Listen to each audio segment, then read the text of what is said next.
Hi అండి, అందరికీ నమస్కారం. Welcome back to Lakshmi kitchen. ఈరోజు లక్ష్మీ కిచెన్లో మనం కోకోనట్ రైస్ చేసుకుందామండి. అదేనండి కొబ్బరన్నం.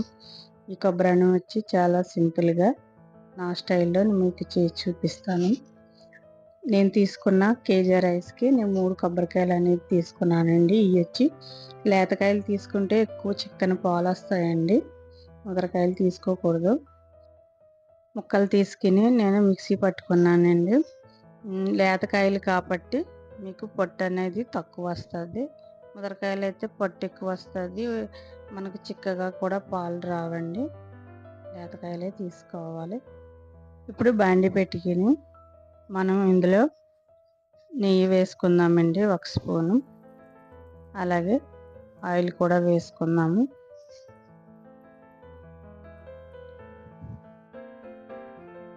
ఇప్పుడు దీంట్లో కావాల్సినవి సరుకులండి: కరివేపాకు, యాలక్కాయలు, దాల్చిన చెక్క, మొగ్గలు. అంతేనండి. ఇవి వేసుకుని ఫ్రై చేసుకుందాము.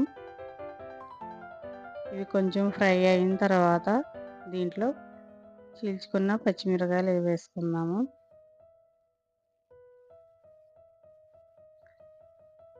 పచ్చిమిర్చి కూడా కొంచెం ఫ్రై అయిన తర్వాత దీంట్లో అల్లం వెల్లుల్లి పేస్ట్ వేసుకుందామండి. ఇవన్నీ పచ్చివాసన పోయేదాకా మనం ఫ్రై చేసుకుందాము.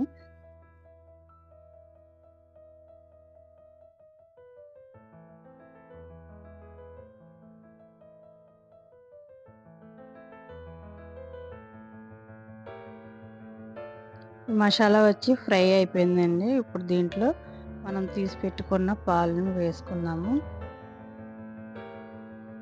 ఈ పాలన్నీ వేసుకుని ఒకసారి కలుపుకున్నాము.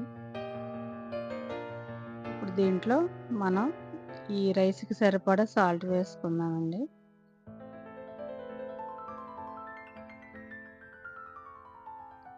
ఇప్పుడు ఒకసారి మొత్తం కలబెట్టుకుందామండి. దీని మీద మూత పెట్టకూడదండి, త్వరగా పాలు పొంగిపోతాయి. మూత పెట్టకుండా మరిగిందాకా, తిరగబడిన దాకా మనం ఉంచుకుందాం. ఈ పాలన్నీ తిరగబడిపోయినాయి కదండి. ఇప్పుడు కడిగి పెట్టుకున్న రైస్ వేసుకుందాం. ఇందులో రైస్ బాస్మతి అసలు బాగోవండి. మామూలు మనం డైలీ వాడుకునే రైస్ అయితేనే బాగుంటాయి.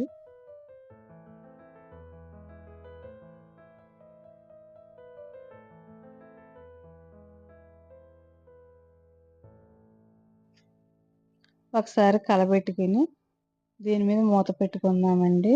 మూత వచ్చి మొత్తం వేయకుండా ఒక సైడ్కి వేసుకుందామండి. అలాగైతే పొంగిపోకుండా ఉంటుంది.